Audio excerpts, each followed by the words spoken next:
You're listening to the Rogers Sporting Goods Podcast with Patrick Fisher, Chandler Smith, and Josh from Outdoor Limits. In this podcast, we'll touch on everything from gear to ducks to deer, turkey and fishing. From field to table, let's dive in. Well, so that's Josh. Hello, Josh. He's our resident waterfowler. Cool. Waterfowling He's expert. Our waterfowling man. If it flies, it's in trouble. Not this past weekend. No. Did you do any more dove? Did you try to do any more? Yeah, we went teal dove hunting. I just couldn't shoot very well. Oh. How about teal, though? Was anything moving? Yeah, we shot a bunch of teal. Yeah. Kansas side, or did you get Missouri I was in side? Nebraska. Oh, Nebraska. That's right. Yep. That's exciting. Yeah. I haven't hunted in Kansas yet. Some like walk-in spots? Yeah, a couple of them. Then one teal hunt we were on private. Little flooded cornfield in Nebraska. Did you take like the kayak or something, or no? It's all walk in. Just walk in. Yep. Just old school, man. Yeah. Couple spinners, a dozen decoys, and a sled. Dang. I forgot you were going up there. Yeah, it was good. The That's dove hunting was exciting. good too. Oh, really? Yep. Up there? Yeah. Oh. Yeah, I was looking at some of my data, and I've shot over 100 doves so far this season. No joke. I killed 3. So more dove poppers. More dove poppers. I saw a video of a guy who made dove tacos, so I think I think it'd be all right. He ground the dove meat and he made them into tacos. Oh, really? Did he cut it with anything? No, Just straight dove. Just straight dove, which that might be a little bit. I would have thrown at least a half a pack of bacon in the grinder with it. Yeah, something just to give it a little bit of fat. Yeah. But yeah, I've done that with teal. I do teal burgers. Really? Yeah, you take your teal, you grind it, and then you take your bacon, you grind it, you mix it together, and you make burgers. Little teal patties. Yeah, and then I mix in some roast or smoked jalapenos cut up with some cream cheese and make a little cream cheese spread to go on top of it. I could get behind that. Yeah, it's a jalapeno popper burger. Dang. That works out pretty good. The teal patty. Do I need to make you one of those next week, Patrick? I mean, this is why we talked about we need a Blackstone, or we need a kitchen. Some sort of kitchen. Yeah. That way we can do this stuff. You're always making me hungry. But whatever. Hayden, how was your weekend? Uneventful. Oh, okay. Didn't really do much though. Yeah, I didn't either. Watched some foosball. Dreamt of deer hunting. I'm way behind, and we've already started. I've seen some big ones get laid down though already. Yeah, me too. Especially in Kansas, I've seen some giants from Kansas get laid down. I think the biggest was a customer that came in, and his buddy had taken, I don't know, it was like 230 something. Wow. It was a beast. Yeah. But yeah, everybody's out there enjoying the woods. It's all up and rolling. Yeah, or the waterways. Or in this case, what we're going to be talking about is trapping. The trap line. Which honestly, I'm kind of excited about because I want to learn more about it. Yep. And, I'm super novice. I've never really done it. I know a lot of people that have. We've discussed it. I can set a lot of the traps, but that's just because we sell them. Most I've ever done is a live trap for a coon. Yeah. That's how I started. Put the whole cage out there. A little can of cat food. Yeah. And we have a guy at work that's his thing, is like his young boy, like to get him into the outdoors. One of the things is, on their property where they live behind the house, putting out the live traps to catch a raccoon or whatever, just to kind of get that outdoor enthusiasm going. So, but yeah, I'm super excited about it. So, missing Chandler today, but all the way down in the end, Josh Peck from Outdoor Limits, as always, is here to bless us with his knowledge. Yeah, that's why I'm here. Yeah. And then Patrick as well. And then our guest today is Trevor, and he's with the Missouri Trappers Association. I was doing a bunch of digging yesterday and today, and so he reached out to us, and I'm just super excited because we've never done a trapping podcast, so it'll be super exciting. Learn some new stuff and talk about it and the correlation of trapping and other. We had talked about turkey, that population, and there's some correlation there with predators, and so it'll be super neat to kind of dive into it. But yeah, so welcome, Trevor. Thanks for having me. And he's a local Missourian. He's a 2-day-old Buckner resident, so he's in the game. But so yeah, welcome in. We're gonna dive into this and see if you can't teach us a few things. So just kind of take us back, like how you got your start, really. Was it something we were talking a little bit? I mean, the levels of this trapping is just. I mean, I got some guys that come in, they're super serious, and it's like they know everything, and they're teaching me, stuff at the store. But kind of how you got your start, or what made you want to get into it. And I've always been interested in the outdoors. As a kid, I grew up wrestling. One of the kids I wrestled with, his dad was a diehard trapper. Something about it just sounded cool, so I went out with my dad to a sporting goods store, got a cage trap, and set that in some woods to the side of the neighborhood. Caught first coon, got that tanned. I've still got it. And then every raccoon I caught after that kid's dad would buy for me $20 cash on the spot. So, I mean, third grader making $20 a raccoon, you make $60, you think you're rich. Yeah. $20 a raccoon. Okay. And then from there, kind of fell out of it a little bit. But then about six-ish years ago, it's something that kept my interest. But I finally had the time and funds to dive in. So one year I just ran some dog proofs on public land, set a couple 330s, caught a beaver, handful of raccoon. And then that summer I went to the National Trappers Association's convention in Escanaba, Michigan. Watched a bunch of demos, spent way more money than I should have, and I spent that whole October knocking on doors, getting land, and yeah, I mean, from there I was just hooked. I started getting into the coyotes, really doing well on coon, messing around in a little bit of water more, catching a few beaver here and there, and I've been running ever since. Yeah. It's gotten to the point now you don't even need to knock on doors. Once your name spreads word of mouth, people are coming to you. And that's an awesome feeling, knowing that you're providing a value to a farmer, to someone else, while also getting to do something that you just are ate up with. Actually, like he said, I just moved to Buckner, and I've got a farm 4 minutes from my house now, probably 1,400 acres. So that's going to be awesome, because I was living in the city. That's going to cut down miles on the truck significantly. Yep. And it opens a lot of doors. I mean, from there, well, how about this? I'll take care of your coyotes. You let me put a tree stand out. Or, that pond's full of mallards. I'll get rid of your raccoon, and I'll get rid of this badger.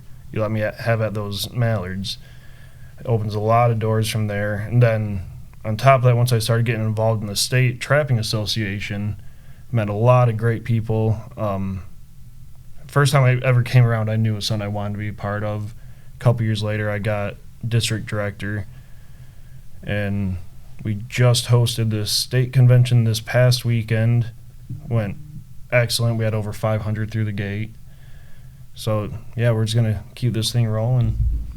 Yeah, and I guess I never thought of that's a good way to. We always talk about how difficult it's been, Josh, nowadays to get access. It's less prevalent to knock on a door and get access, because these leases are going for so much money. But trapping, that's a good bridge to, you're offering a service, especially if it's a farmer or a guy that's got chickens on his farm, or whatever. You're providing a service to them. Hey, maybe they let you hunt some, Yeah, and especially, you get your foot in the door through trapping, you show them you're going to be respectful of their land, you're going to abide by any rules they have set forth. You represent yourself well, and they'll say, oh, this guy's been good to me this past year. He's not going to mess anything up if I let him shoot a deer or two, or, get after some honkers or do whatever. Yeah, I saw that on the MTA webpage where it says need a trapper. Mm-hmm. So like people will reach out to you, or they'll, there's like a list of all these names. So, if people have problems, they can just reach out to you all, and and you'll send someone out to see if you can't help with the problem. Oh, yeah. Nowadays, there's a lot more bounty work going on because the fur market's so low. Like, if we're not getting any return, we need to charge, and it's unfortunate, but it is what it is. Mm-hmm. I've got one guy in my district that does a lot. He lives out near Swan Lake, and he does nothing but nuisance beaver jobs on duck clubs out there. So he's allegedly retired, but he's working all summer long, keeping those pumps clear and free. Right. Yeah, when it comes to waterfowl, Josh, do you remember when we had, who was it, Jeff Wadden, when they were doing the banding the mallards and stuff, and he was talking about on the trail cams they had the raccoons. I don't think I was here for that trap. one. Oh my gosh! Am I correct on that? It was, yeah. Remember, so they would band their mallards or whatever they were doing, and the problem at predators, right? So the raccoons would swim in to the traps. It's like a big giant live trap. There's not really a roof on it, but it keeps the mallards so they can band them, and raccoons would go in there and just try to get after these mallards. But yeah, that, like with the waterfowl population, I'm sure, do you see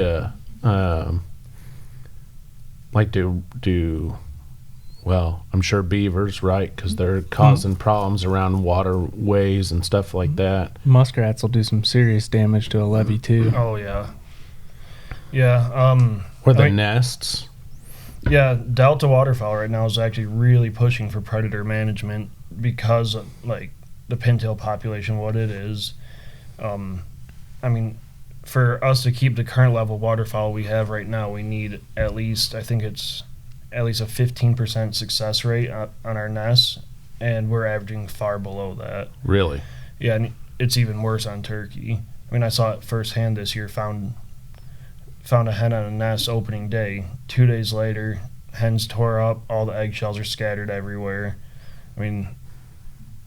Bobcats do a number on them. Raccoon, obviously. Possum, skunk. They just tear any sort of nesting bird. They're going to have a huge impact on. And you're seeing more, they're just raiding the nest. They might not even eat them. Are they just tearing up the... No, they're eating those eggs. Everything. Mm-hmm. They're eating those eggs, and, a lot of time they're going after the hen on the nest, too. Gotcha. And what's the number one predator you're seeing for that? Raccoon. Raccoon, yeah. Their population's just been skyrocketing. And yeah.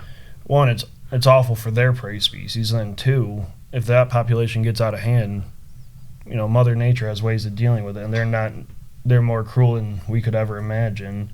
Starvation, disease, like the rates of distemper through raccoon right now are like never before, and it's just because there's so many of them. Right. And they get out, it just gets out of control. The raccoons, like, I'll have on trail camera, and all of a sudden there'd be like 30 raccoons in an area around my, feed spot or whatever. I'm like, oh my gosh. Yeah. This is like they send out a raccoon call and everyone in the county shows up. Yeah, their populations are crazy. And are they breeding more than once a year? Just once a year. Okay. But they're still having good sized litters. Yeah. Yeah, and there's so many of them, so it's just like... Yeah, it just compounds itself. Yeah. Yeah. What preys on the raccoons? Owls? I mean, Little baby raccoons. Yeah, I mean, kit raccoons have some predators. But once you get a big adult boar, they might get into a fight with a coyote from time to time. But realistically, if it's not us, they might have a run in with this, that, or the other, but nothing majorly is preying on them. Right, that's what I was thinking is, one of the things you all talk about and just the regulations of trapping and why we need it. And, it's not like it's a renewable resource. Oh, 100%. I mean, these raccoons aren't going anywhere. I mean, you need more trappers. Oh, yeah. We need more than ever. I mean, and to quick touch base on what you just said about fur being a renewable resource, it's as green as you can get. A lot of your synthetics, I mean, that's just microplastics. That's never going away. You're using a petroleum-based product that's not going to go away, whereas fur, it's natural, it's renewable. There's nothing better than it.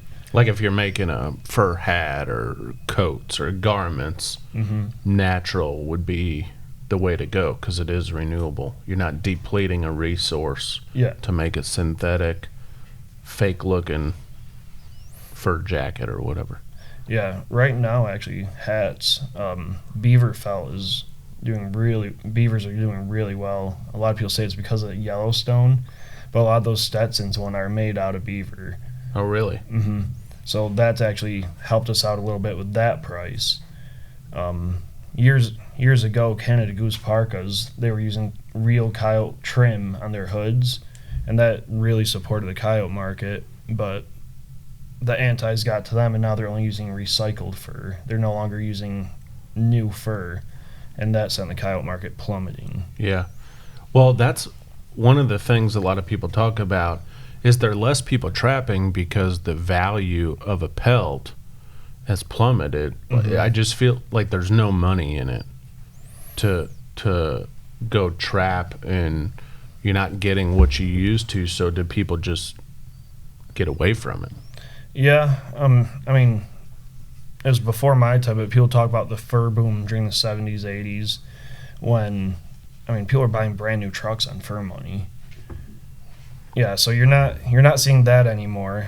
But you go out and you kill a big booner buck, how much money are you getting back on that? Right, you're not getting. No, Yeah. And in fact, you might spend even more because you take it to the processor. 100%. Yeah. But and especially these guys that have these big leases and whatnot, all the money they're putting into their food plots, this, that, and the other, their high dollar deer blinds they've got out. You ought to spend some time, if not you, then hiring someone else out to manage that for predators.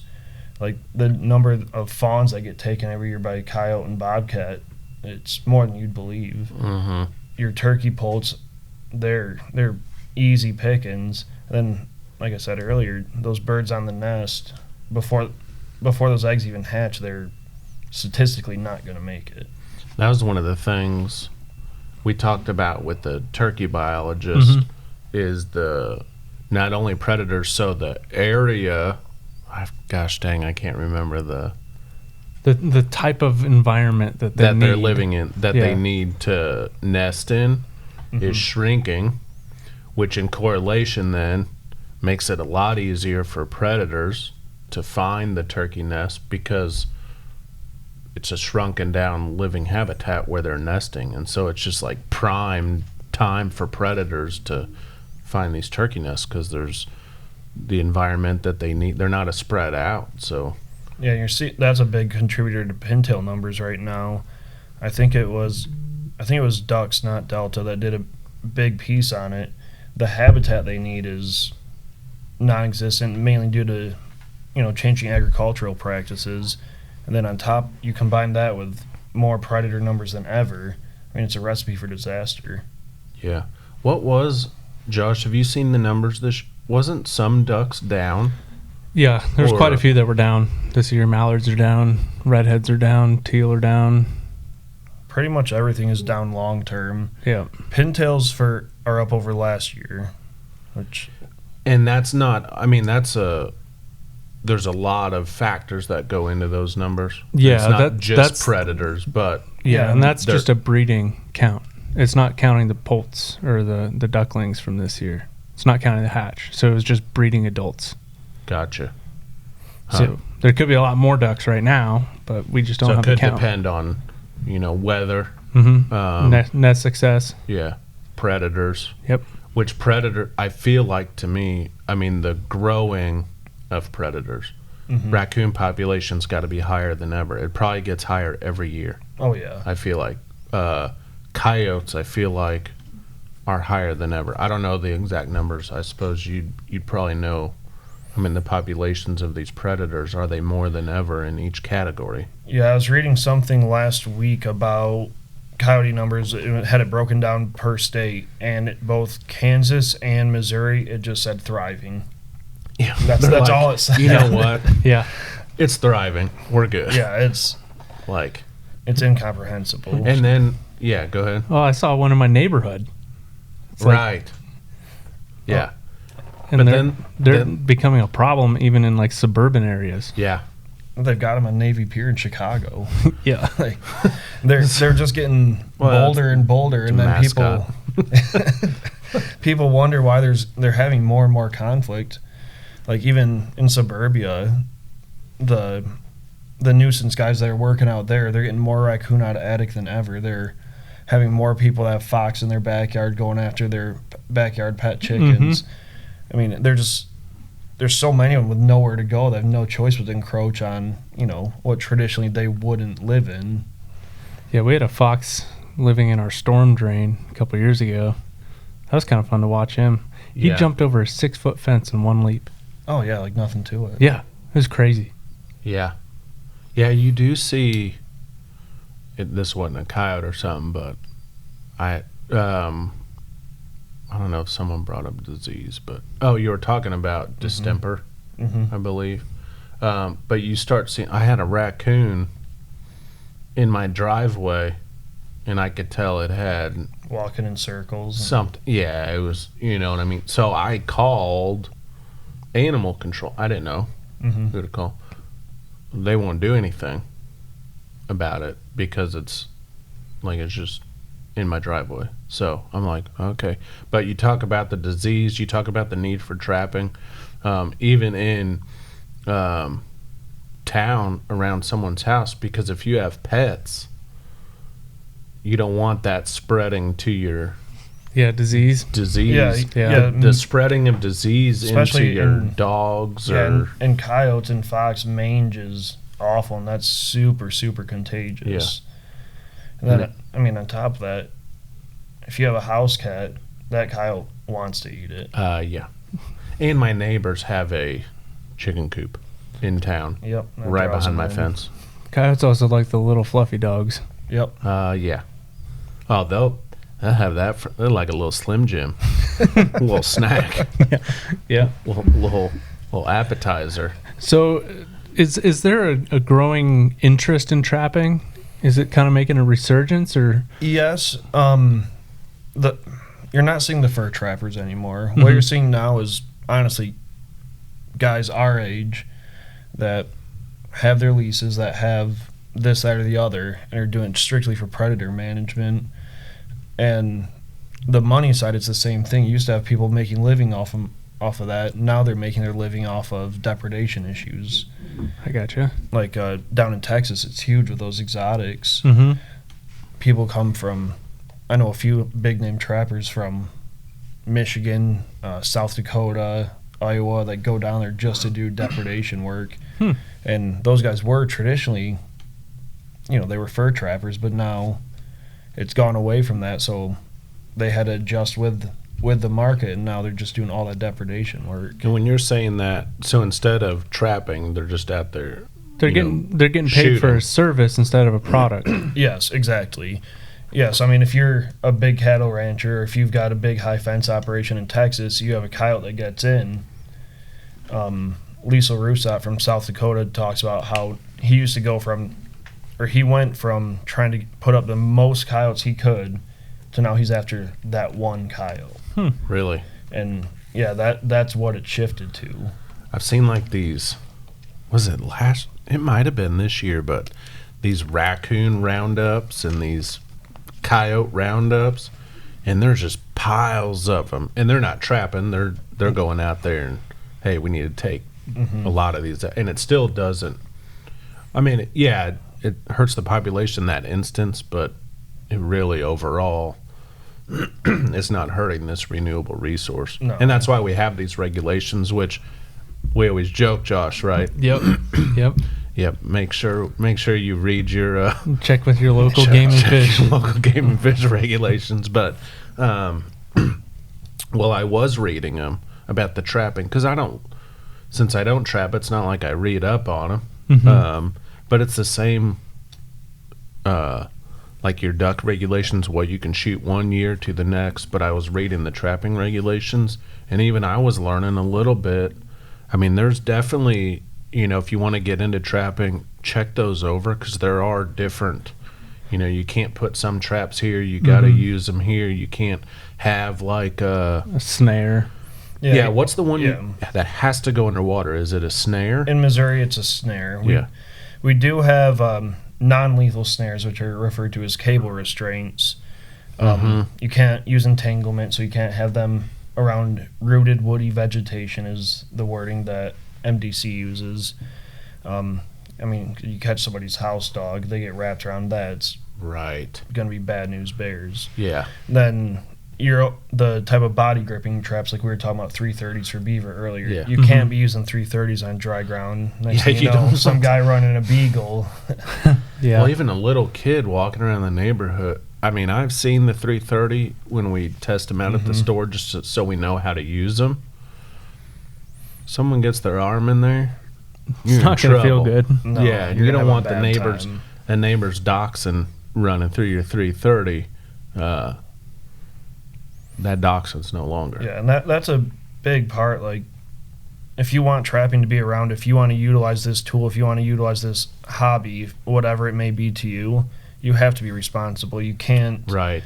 You can't just go throwing everything out there thinking, Just got your backyard loaded with conibears and foot traps and Got a story about that.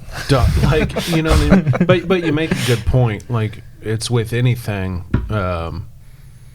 Even though I don't trap, like, just the respectfulness and following those rules and regulations and for decades to come, so the next generation and the generation after that are able to go trap.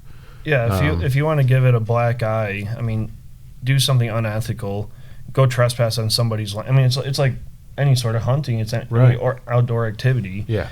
If you want to be sure a farmer never lets someone fish that pond again, go Sure. fish it without permission. And that's why those happen. Yep. It's because you gave a black eye, so now the next 20 people that ever wanted to ask so-and-so, can I fish in your pond? Nope, because the one person outfished it and took every fish out of there. Or trapping or whatever you want to, Yeah, for sure. What were you going to say, though? Oh, my story? Yeah. We want to get into this? No, we don't have to. I might incriminate myself. Tell us after, though. Okay. It's a good story. But yeah, I was just looking, and the 330s have to be underwater too. Yep, and up to the 220s. Yep. You're only allowed What's that small? 5.5 110. inch. The 110. Those can be set on dry land. And is that because people use those more for like squirrels or? Those are more commonly used for muskrat, Okay. mink as well. If you're going to be doing dry land trapping with conibears, body gripping traps in Missouri, odds are it's going to be raccoon. Other states, they'll have larger traps that you can use for bobcat. The traps that we allow here aren't very conducive to it, though. What about bucket sets? Buddy of mine just said the other day that is the worst thing that has ever happened to trapping. Really?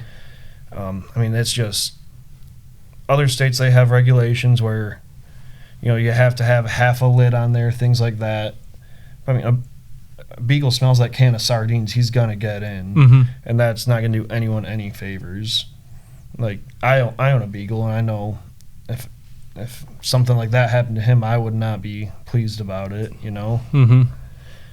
I think our number one, well, it's probably number one everywhere, but it's the dog proof traps, which they sell a bunch of different ones. I think we sell 3 or 4 different options at the store. We've got like a coated one already.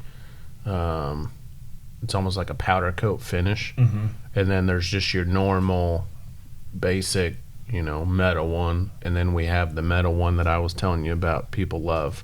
It's got like the plate on it. On the springs. Because it's a quick set dog proof. And it's really, it doesn't take much strength at all. Because some of those, I was telling him, like, I don't know how you squeeze those things.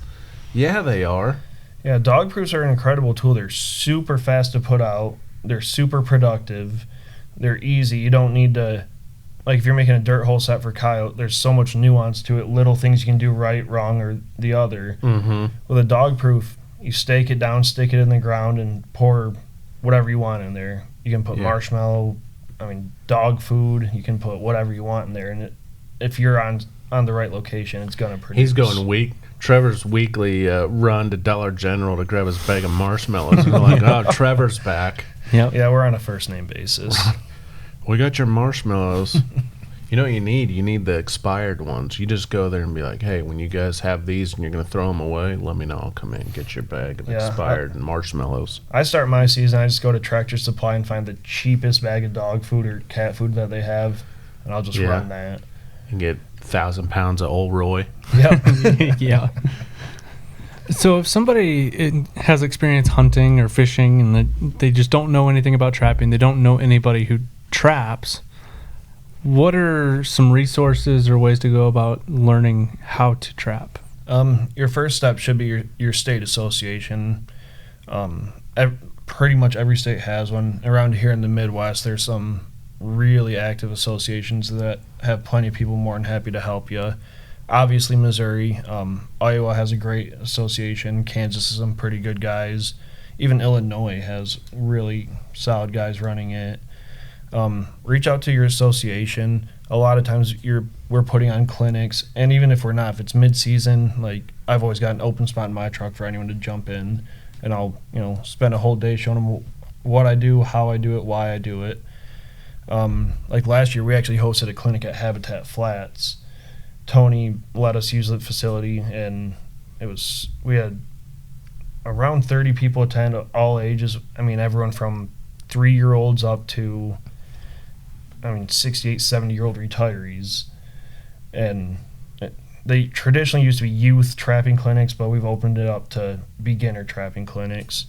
If you can find one of those near you, a lot of times you're being fed, sometimes you're getting put up, and like I said, we were at Habitat Flats, so that'd be a neat place to go. Very nice amenities, and we had some of the best trappers in the state there instructing students.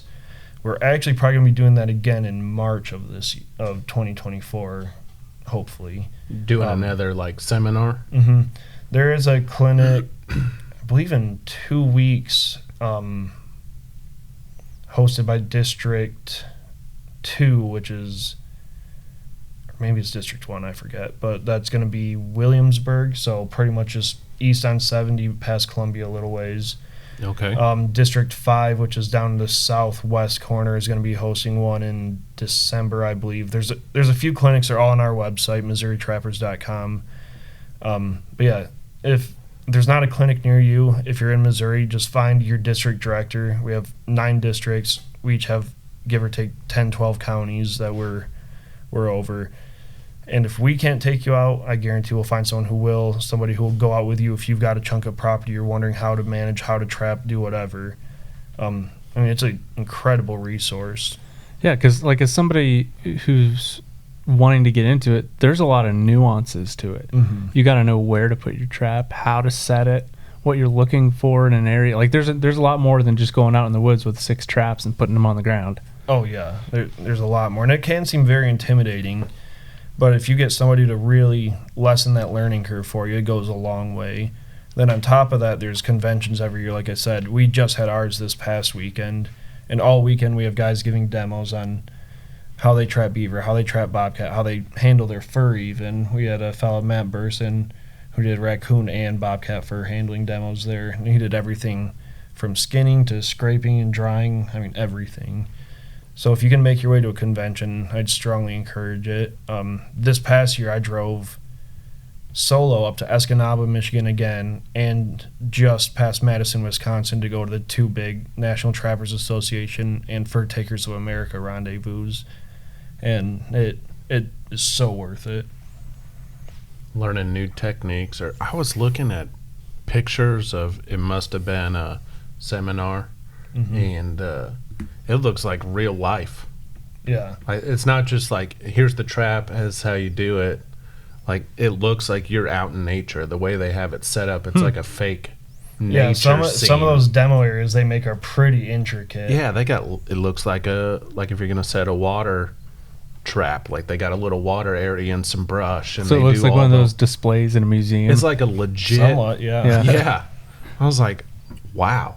I think the one I saw, I don't know if it looked like it was in an arena, or something like a horse arena or something. Yeah. So there's sounds like there's a bunch of different resources that somebody can go to and learn how to Yeah, trap. there's a ton. And I mean, if you reach out, somebody will take care of you. Like I said, if I'm too busy, then I know this guy who'll be more than happy to join you or take you out, or this guy will be able to. There's people, I mean, because our numbers aren't what they used to be, we're more ready than ever to share our knowledge, share, and get people involved in the hobby, the lifestyle, the sport, whatever you want to call it. Yeah, I mean, it would just be detrimental to see trapping just peter to nothing, Yeah, I mean, from a few different standpoints, whether it's just our heritage, our traditions, or even wildlife management. I mean, Fur Takers of America, excuse me, their motto is the cruelest thing we can do to wildlife is to fail to manage it. And that's so true. And from both the raccoon standpoint or the turkey, the pintail, whatever, it's absolutely essential that us as sportsmen do our part and do more than just, take our buck, get our limit of honkers or whatever and call it a day. Yeah. There was one, was it Montgomery? They do auctions. Montgomery City. Yeah. Mm-hmm. So you can, if you're into trapping, or maybe you're listening and you're like, oh, I trap and, I got pelts or whatever. But there's auctions that every February people can go to. Yeah, every February we put on a fur auction. There are a few county buyers out there that are left. There are still avenues, there are still markets for your fur. If anyone says that's absolutely worthless, they're not working hard enough to market their product. I mean, it's not what it used to be. I mean, that's just a fact. But there are still avenues for you to sell that fur. Okay. That's good to know. Because typically what the value seems like it's not as high, but you just feel like there's just nowhere to sell. But obviously there is. There's places you can sell and go to these auctions and do stuff like that. Yeah, So, last year our state auction actually had some pretty decent averages. Bobcat did really well, Beaver did really well, Otter did really well. So, I mean, like what I'm setting for this winter, I might chase the market a little bit, but at the end of the day, I'm ate up with it. I love it. I'm going to be trapping coyotes. Like the guy I used to sell to, he won't buy them anymore, but I'm still going after them. yeah. So You need to tell them to get on board right now. let's say somebody works full time and they want to get into trapping. What is, like, they can only go out on Saturday and Sunday to run a trap line. What does that look like? Well, I work retail, and November in the retail world gets pretty crazy. I'm salaried, so I'm working 50 plus hours a week, and I still, I'm not setting any records, but I do pretty well. For me, it's having the drive to get out there and get after it. I've got a buddy who is a firefighter. He works, 24 to 48 hours at a time, so legally, ethically, morally, he can't have lines set while he's working because, you have to check daily.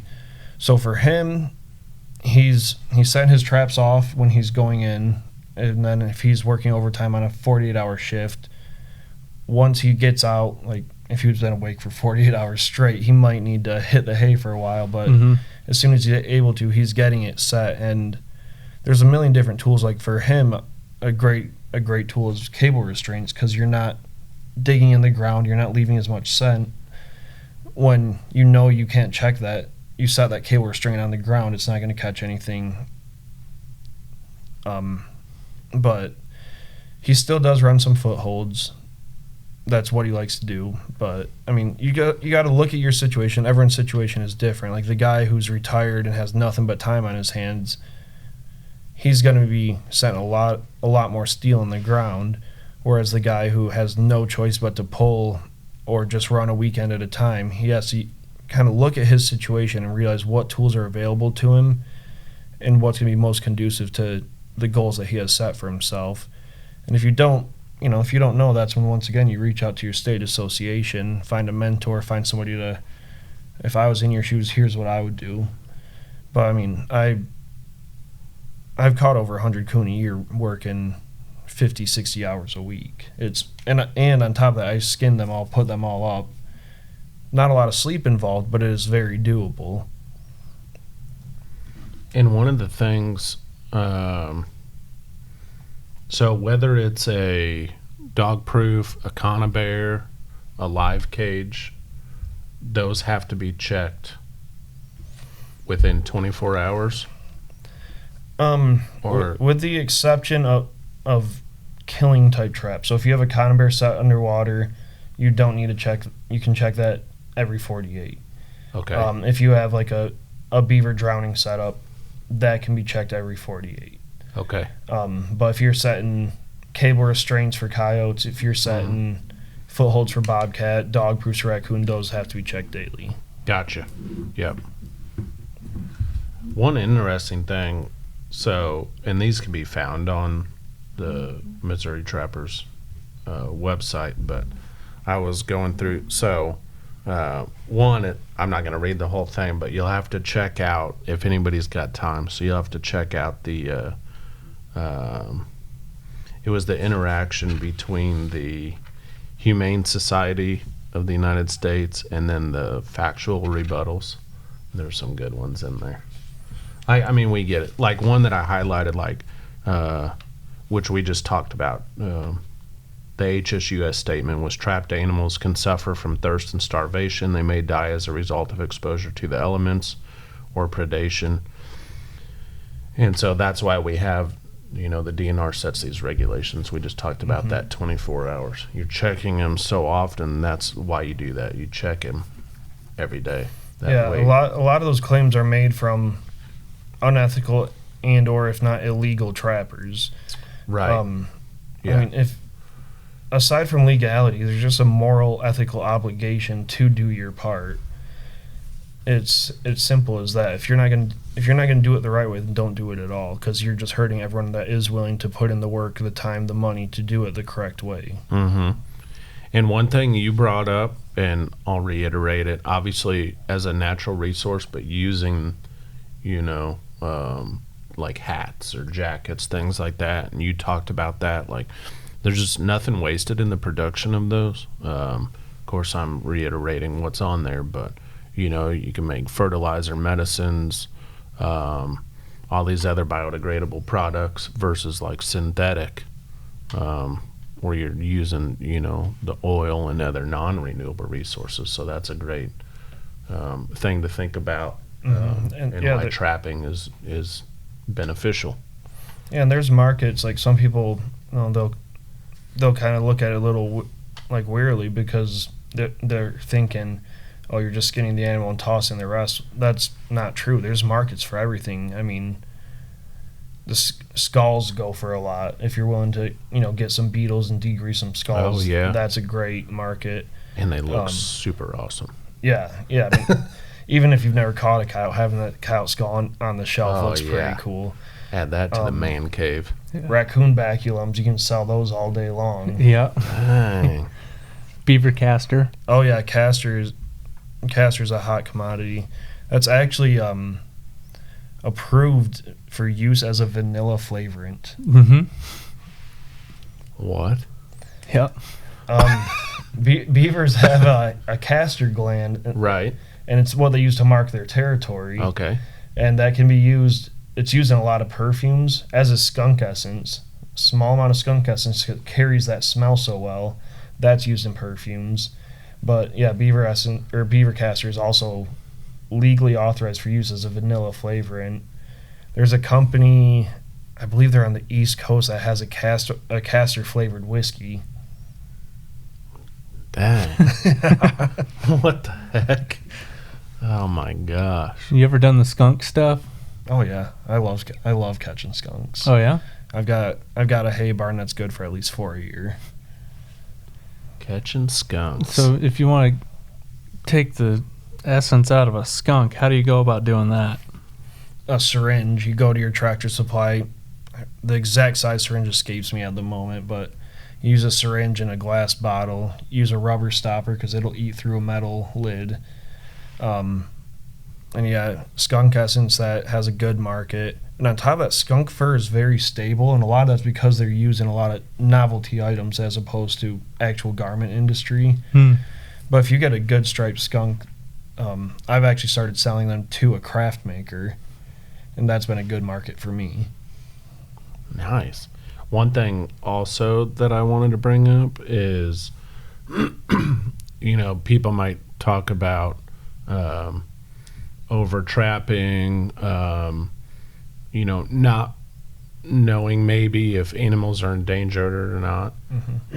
Excuse me. Sorry.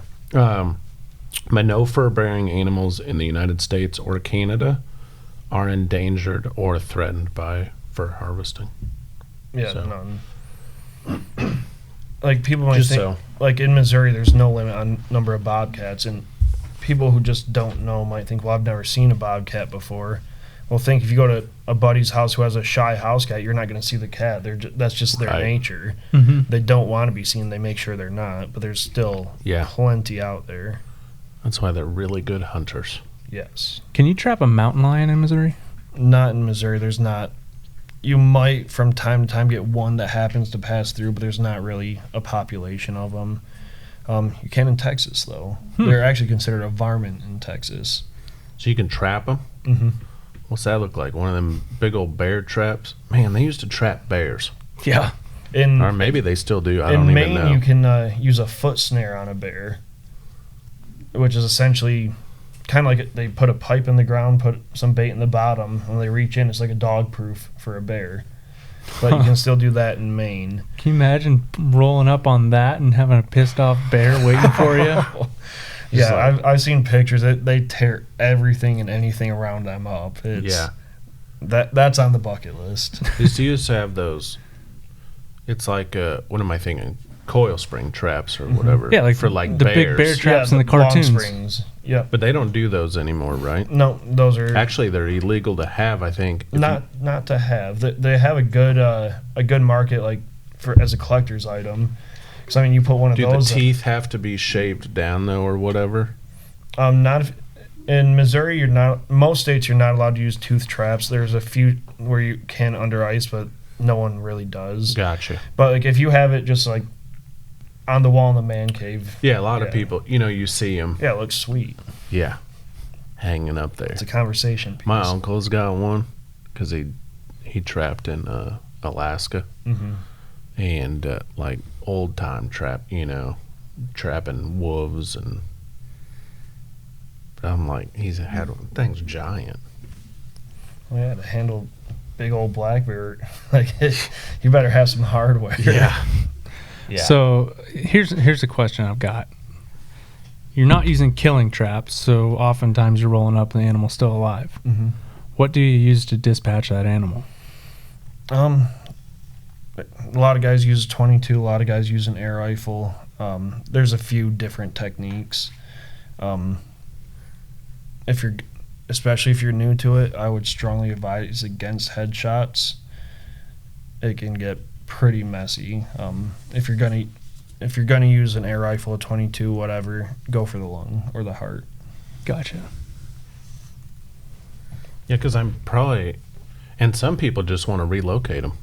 Mm-hmm. Some people trap to relocate them. That's in my opinion, that's very unethical. Maybe like around the house or something. You know, you in a lot of states, it's actually illegal.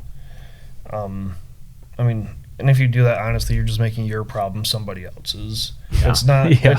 It's not fair to the animal. It's pretty cruel. Like a lot of times, the species that or the population that you're bringing them to won't take too kindly to them. Honestly, it sounds counterintuitive, but the most ethical thing to do if you have an issue is to put the animal down. Gotcha. That makes sense. Because, yeah, I guess I never thought of it like that. That's interesting. Well, and then Because disease people spreading put too. out a live cage, Mhm. you know, they got a raccoon. Mm-hmm. They're like, oh, I'm going to go take it somewhere. Yeah, I and had that's a- how a lot of disease spreads. That's why in a lot of places it's illegal. But they to do also so. have, like, their societies and their, Mm-hmm. you know. The so you're- pecking order. Yeah, so you're taking some animal that lived in this area around his buddies and whoever, and you're taking them somewhere else. And it could Who spread knows? disease. Right. Yeah, big Yeah. time. I had a run in with a nuisance critter the other day. Oh, did you? I think it was Monday. Yeah. I was going to put some stuff away in a cabinet in my backyard. Like on our patio, we have some Mhm. cabinets. I open the door. I'm greeted by a nice snake. Yeah. His head's poking out, looking at me. I'm like, oh, jeez. He didn't look that big until I got him out. Yeah. And it was huge. Yeah. And he scurried underneath there. I'm like, oh, dang it. Yeah. So I'm pulling this cabinet away, trying to find him. He wasn't underneath there, so I go to the next one, start pulling all my bags of Traeger pellets out, and he's hiding underneath all my Traeger pellets. You ever seen them? They get caught in the, like a lot of, they'll put down like the sticky traps for mice or whatever, Yeah. and a snake will, They get stuck. they do, yeah. Yep. That's weird. Yeah. Rolled No, up on one of them once. Scared the crap out of me. I gave the snake a fair chance to leave, and he was not wanting to leave. And he didn't want to leave. Nope. Okay. I wanted to go over a few things. So one we talked about, obviously I encourage everybody to visit the Missouri Trappers Association website. And you can find also, like you were talking about, if you need a trapper, we were talking about that. Mm-hmm. I think they got a whole list, all the districts and different contacts and, you know, keeping up with clinics and things like that, the auction, you know, if you're, maybe that's something you want to attend to. Yeah, even if you're not selling the auction, something fun to. Oh, yeah. Yeah, I actually never make it to the auction because I'm guiding snow geese that time of year, but it's a good time. Yeah. Make it out there, check it out. Maybe get you some castor. Make a bid on that. One of the things I wanted to, there is a membership program that people can fill out for the MTA. You know, it's another way to get involved. Yeah, I can't say enough. I would strongly recommend getting involved. One, for just the knowledge that you'll gain, and then two, it's a great social organization. Some of these guys have known each other 40 plus years, and they look forward to every year coming to our state convention and just, you know, chewing the fat with their old buddies. Yeah. The people I've met, beyond welcoming. We've got people from every walk of life. My firefighter buddy lives in Westport, and he's beyond welcomed and makes a ton of friends of these things. So even if you're don't be hesitant. People are going to welcome you with open arms, no matter who you are, where you're from. And the social aspect is incredible. And then just how much you learn just sitting around talking with people, watching our demos, coming out to a clinic. It can't be beat. No amount of YouTube is going to do what in-person learning does. Yeah, for sure. Yeah, the camaraderie sounds like, you know, with any, right? Go to your duck club or you're sitting in the blind, same thing. You're out there, you're learning, trapping together. You know, you and a few buddies get together and run some traps and, you know, just make a whole thing of it. Mm-hmm. The other thing I wanted to bring up was the Ed and Alta Graf Memorial Scholarship. So it's something MTA has on their website. You can download an application for that. So that's for those pursuing a career in any wildlife field, such as wildlife management, fur bear management, wildlife biology, or law enforcement. The deadline for applications is August 1st. So I'm guessing the ones for this year are already done. They'll be picked out, and then next year you have until August 1st. It's probably the same every year. I'm actually the chairman of that committee too. There you go. yeah. We have the guy. Yep. And what's nice is we give the winner we just cut them a check. They can use however they see fit. If they need to put it towards books, a computer, housing, whatever, they can use as they see fit. That's something I personally really enjoy doing because it gives us a chance to give back. We're always asking, please sign up, please donate, please this, that, the other, but to actually give something to someone feels right, very rewarding. And it says they can reapply each year as long as he or she's still pursuing that qualified field. So, Yeah, the kid that won this year also won last year, but it's his last year in school, so he said, it'd be nice to see someone else win it. Gotcha. Okay. Yeah, so that's pretty cool. But yeah, there's all sorts of tabs you can, check it out. And also, reach out to these folks that are in this field if you have questions about, what's the best way to go about my raccoon thing, or reach out and see if you can tag along to learn so you can get into it. I love when people ride along with me. Yeah, why not? We go to Casey's, get a big, gourmet you're not breakfast. by yourself, right? Yeah. So, and we offer, it's not everything, but we try to keep expanding at the store. So we keep building on, and we always take everybody's input, like, hey, I think we should offer this, or hey, have you guys ever thought about handling this product? And so we're getting there. We carry the dog-proof traps. We carry the 110s, 220s, and 330 conibears, live cages, the number 2s and number 3s, coil traps, lots of different scent. I don't know how many jars of Hiawatha Valley nasty thing we sell. That's pretty loud stuff. Oh my gosh. It's good stuff, but you know it's in the store. We have to remind the factory that we get it from to tape.